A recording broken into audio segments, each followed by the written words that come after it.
Good day. Today we're going to cover the Kouri Richins case real quickly. I'll try to get it quickly done. This should have been a slam dunk for the prosecution. But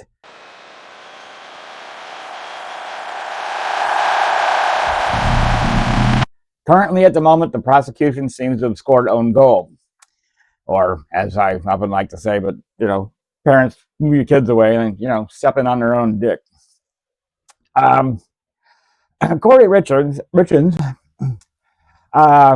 featured here.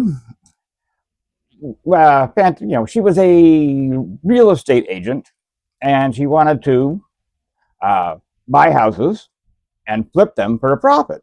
Nothing wrong with that. Absolutely nothing wrong with that, except for the fact that she would buy houses and spend money on them, have an affair with the guy who does work in them, but then can't sell them for a profit, and then often uses the house she bought as a leverage for more money to go buy another house, which they then leverage for more money to get another house, and then falsifies her income and falsifies her taxes so she can get another loan to get another house. None of them are ever getting paid off. It's floating balances and incurring massive amount of debt while not getting much anything coming in. Unbelievable. But then she has an idea. She wants to buy, I kind of have little pictures here of this ultimate mansion, which is left unfinished. No plumbing, no electricity, no sewer, no nothing. It's been left there. People who had it walked away from it. There's all kinds of problems with the land. Land lease used to be part of the Army Corps of Engineers. Has something to do with it. It's a money pit like you wouldn't believe. It's like a $2 billion house just to buy it, and then it'd be like $4 billion to fix it up or finish it, do anything with it, if all the paperwork can go through and they can get it legal. But it's a money pit like you wouldn't believe. She'd be in $6 million on top of everything else she's already in for. And we're talking thousands. She also writes bad checks to cover other checks, creates new accounts on a bad check, and then somehow gets away with saying, "Oh, hey." But anyhow, this is Kouri Richins. Well, then she has a great idea. If my husband dies, I can get life insurance. I can then, and she does, go falsifies the documents from the company he owns. He co-owns a very successful company, masonry company, that makes a couple of million there. But she goes in, falsifies who gets the property if one of the owners should happen to die, in particular her husband. Again, changes the will, changes all kinds of things. Tries to poison her husband once with fentanyl. Didn't quite make it. He ended up surviving it. Just felt really ill, and luckily it wasn't enough to kill him, just enough to make him ill and make him wonder, what he just had.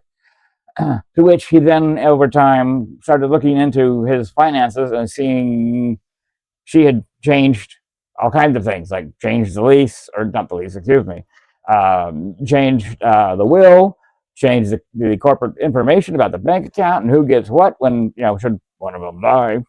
So he puts it all back the way it's supposed to be, including, putting money aside for the kids, not her. And she's not aware that he changed it back the way it's supposed to be. So, being a brilliant criminal that she is, she has her housekeeper, because she's, Hispanic, I guess, go on the street, because probably, she knows who Huggy Bear is or something, and, get a connection going, the word on the street to get some, fentanyl, and get some stronger fentanyl. Then there's texts on meeting at a certain place so they can, so she can get it from so the maid can get it from whoever they're buying it from, and then the maid will meet her in one of the houses he's trying to flip, so they can do the exchange there, not in the house. Attempt number 2, they make Moscow mules and lemon drops. I don't know who would ever drink a lemon drop and then a Moscow mule or the other way around. That sounds gross. I mean, one or the other. I mean, they're anyhow. Um, she spikes his cocktail. She spikes. Get it right, Scott. His Moscow mule. This kills him. She pretends, and her story is her kids were crying in the other room. So she went to the other room that night to, cuddle with them to get them to be quiet and, make them settle and everything. And then for some unknown reason, her husband wasn't snoring like he usually does that night. And that, brought her attention to that fact. But, it's okay. And then claims that she then later went back into the bedroom, climbed in the bed, reached over and found her husband cold to the touch and looking a bit yellow.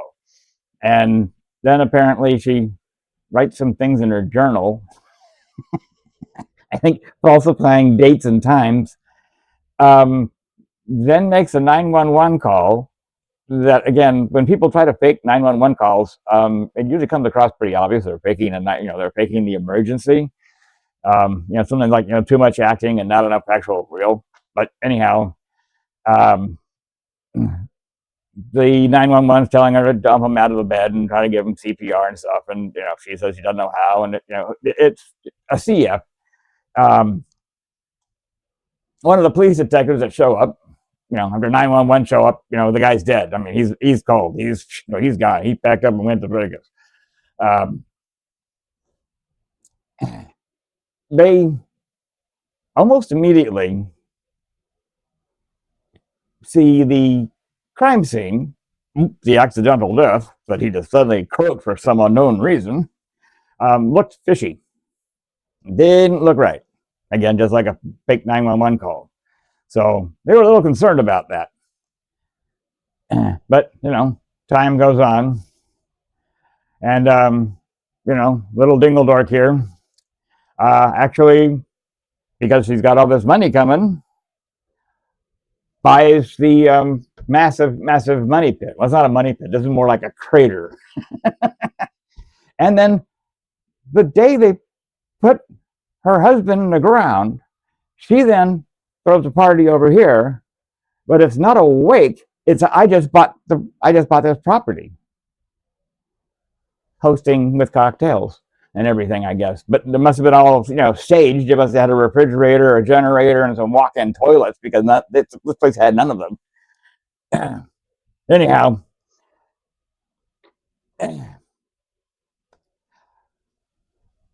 cops get on to her case. Now, again, this should be a slam dunk. The toxicology shows that, he died of fentanyl poisoning.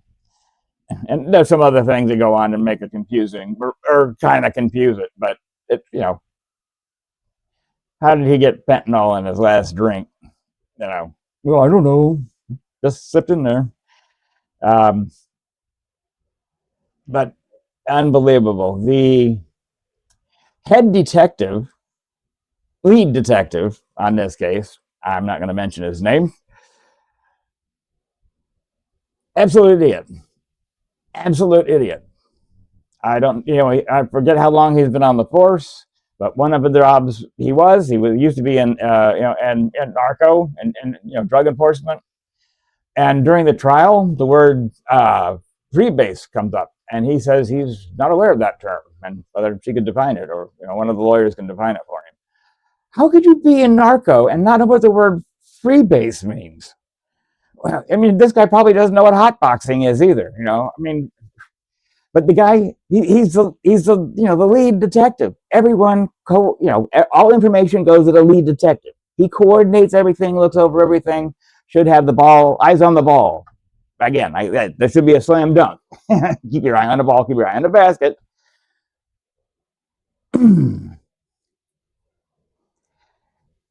The guy's an absolute idiot. He can't recall a lot of when they investigated, what they investigated. Anyhow, so the prosecution ends up bringing in a private detective. this guy's good. I mean, good, good. He covers his ass. He does everything by the book. He documents, he tapes, he videotapes. He's done this thousands of times. He's on the stand, and he actually knows more about what's going on, both legally and with the case, than the defense or the prosecution.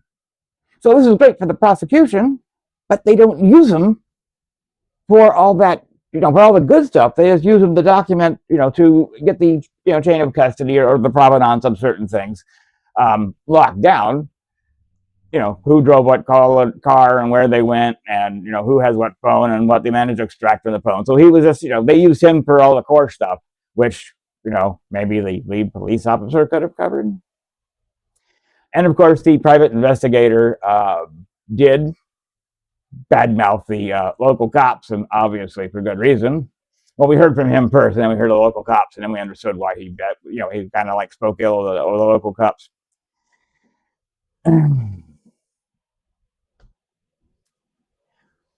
So this is all going on.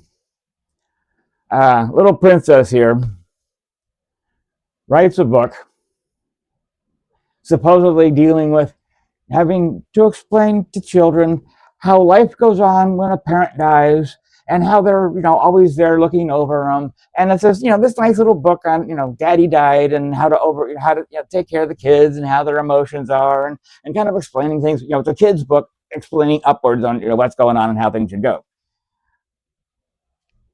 Even not exactly the smartest move.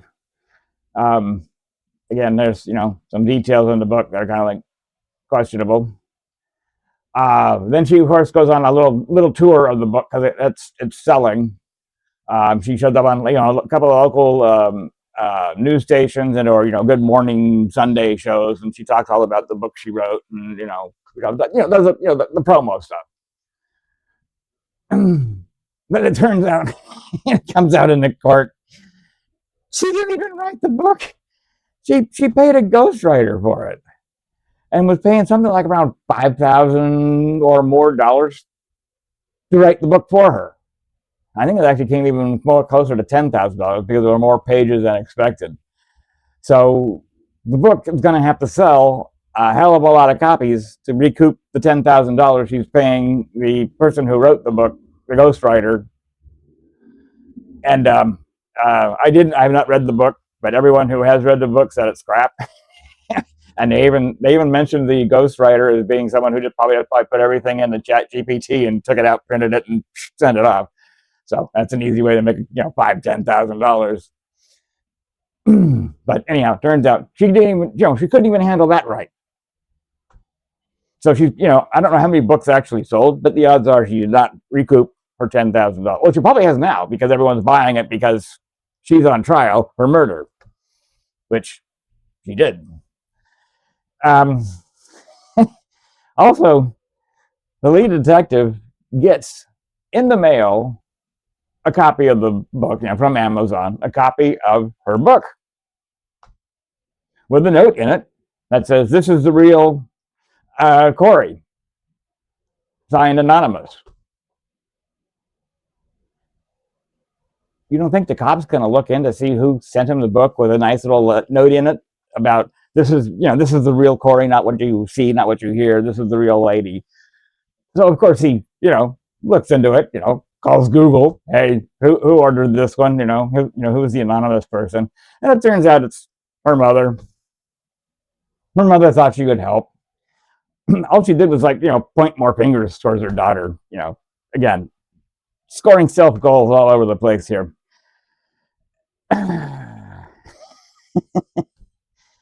Anyhow, she then, while sitting in jail, writes this little letter here. Well, I made this up. This is fake. I just created this for visual. But a little story called Walk the Dog. And in it, there's a lot of things pertaining to the murder she committed, and details in it that kind of again point back to her and looks pretty incriminating. You got a book with some strange things to it. You have her own handwriting of a letter. It was just found in her jail, apparently. Um, Maybe on a shakedown, who knows? But it was found in her jail, and it was several pages long, all about, and too many details pertaining to how the hubby got knocked off. But this court case being what it is, only parts of this little tale gets included into it. So rather than the whole thing coming in and looking incriminating as hell, they only let bits and pieces of it in, so it doesn't look so bad. The judge in this case, is totally cool. He has a lot of patience. He keeps control of the courtroom. He is, he's fair to both sides, and he's incredibly talented to both of them. But again, her defense team, this seems like it must have been her, the first time they've ever been into court. They're asking stupid ass questions to the witnesses. The judge actually has to stop them and explain some things to them, and they have to go, I don't understand. So the judge tries to explain some court procedural to the defense attorney for her. This happens a lot in the case, and a lot of the cases have been dragged on because of her attorneys being absolutely incompetent. But she can't use that for a rebuttal, not a rebuttal, whatever. Once she goes to jail for murder, she wants to have a retrial because they're incompetent representation. Unfortunately, it's not that incompetent, so that's not gonna be a case. But the prosecutor, who seems to have his stuff together a little better, but he too fails to score any points again, and or does self goals. These people ask dumb questions which work against the witness that they're. The prosecution brings up a witness that actually turns out to be better for the defense, and the defense brings up a witness that should help, and they should be nice to the witness because he's on their side per se, and they attack him. It's like, okay, guys, switch sides because you don't know what's going on. Plus, that things aren't bad enough. A war she has with the family, because the family knows there's, something's fishy with this lady, because everything starts changing and she's complaining about it at the house. She tries to break into the safe. Family showing up, trying to, she's trying to loot the place, and the family's trying to, get stuff back out before she does loot everything. And, little fights break out between them, almost fisticuffs. But anyhow,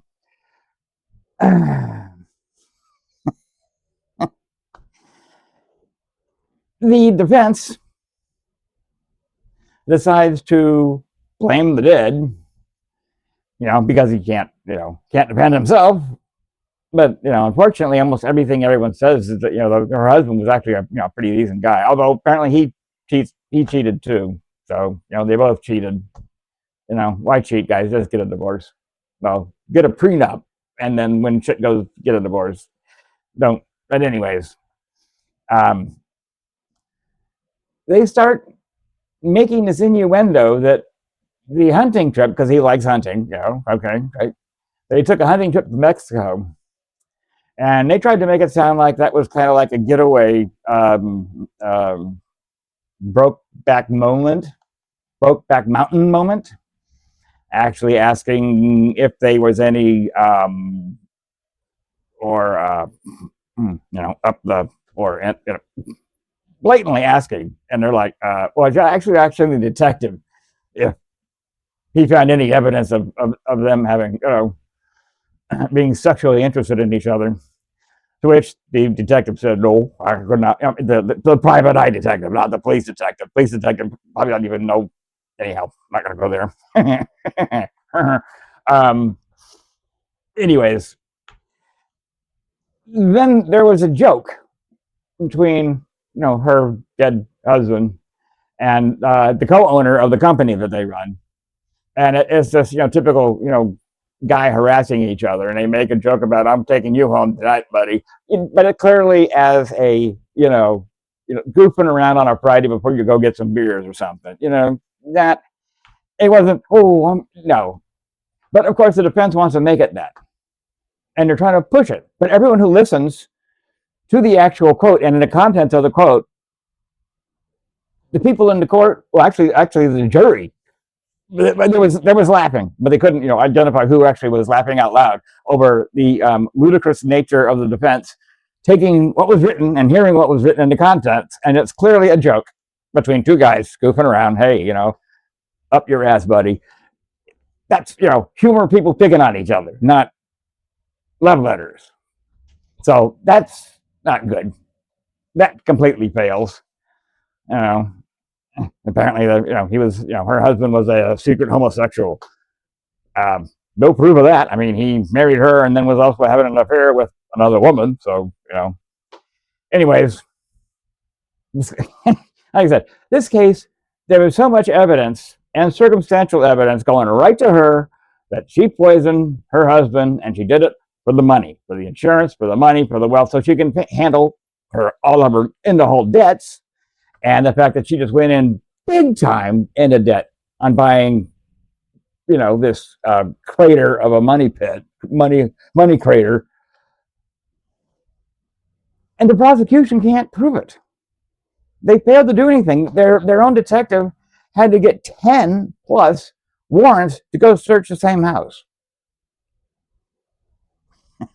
I can see two. I mean, you go in with one, and then you find something that's not covered in it, so you have to go back and get a second one so you can get it. Let's say you find the safe, and the warrant doesn't say there's a safe, so you can't open it. So you go get the warrant, amended warrant, or a secondary warrant allowing you to investigate the safe, or something, whatever. 10 plus? Even the detective, the police detective, couldn't tell you how many warrants he actually served. And actually, they returned with more warrants to do more searches based on information that the private eye gave them. As then he stumbles across something and he goes, oh, hey, he takes a picture of it or whatever and steps back and, hey, cops, you might want to, come in and look in the back of this closet or check out what's in the bottom drawer, which, of course, the police didn't do.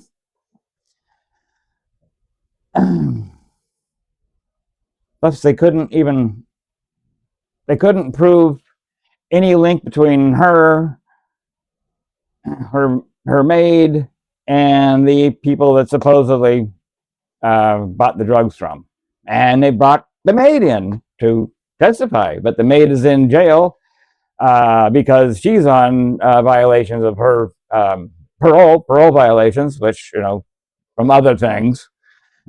So they're giving her a break on her parole violations, or the cops say they do. But cops can say whatever they want. Cops can say, hey, we'll get this reduced for you, or hey, we'll do this for you. We won't charge you for that. Cops can say all that they want. Cops have nothing to do with that. That's the DA. Cops, they can't promise this will reduce your sentence. That's why they say, well, we'll speak up for you. Well, that it's the DA. The DA decides what's going to be charged, not the cops. The cops can arrest on what they believe. Arrest them for murder, arrest them for drugs, arrest them for jaywalking. But it's the DA that will actually jaywalking, probably not, because that's different. But anyhow, the DA assigns what the charges are going to be, not the police. Police do not have that power. They only have arrest, probable cause for the arrest, justifiable, etc. But anyhow,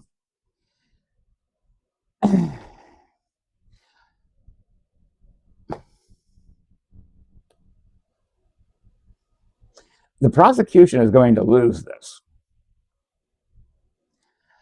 And the worst defense I've watched, a lot of crimes in the past couple of years, because that's what I'm gotten into. Watched a lot of different cases on YouTube and here and there, and followed all kinds of cases in the past several years. Her attorneys, the defense attorneys, are the worst I have ever seen. Now I've seen bad, and I've seen some score own goals occasionally, but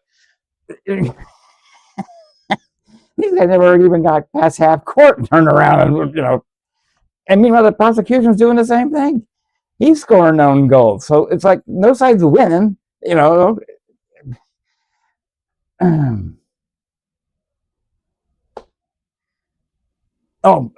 Back to the judge. Sorry, I derailed myself. Again, with the judge, super cool. Also, the judge has this wonderful, very deep voice. I mean, he has his voice just by itself goes all across the court, and he just uses it calmly, and he just speaks naturally. But wow, does he have a voice? Yeah, that's just don't be the defense and get anything more out of that. I just impressed the fact that he has a voice, a very deep voice naturally. Um, but anyhow, today, to everyone's surprise, today being Thursday the 12th, the defense rested. So that's it. I mean, essentially, the judge told the jury to come back Monday morning and dismissed it for the day, and the lawyers are to talk amongst themselves and work out what they want, what they don't want, and what the judge reads to the jury. What wording they want in, what wording they don't want, etc. And we can nitpick. That can always take that can almost take as long as the court itself, the case itself. So anyhow, Monday morning, the 16th, we'll get it here. We're supposed to. Again, with these numbnuts all the way around.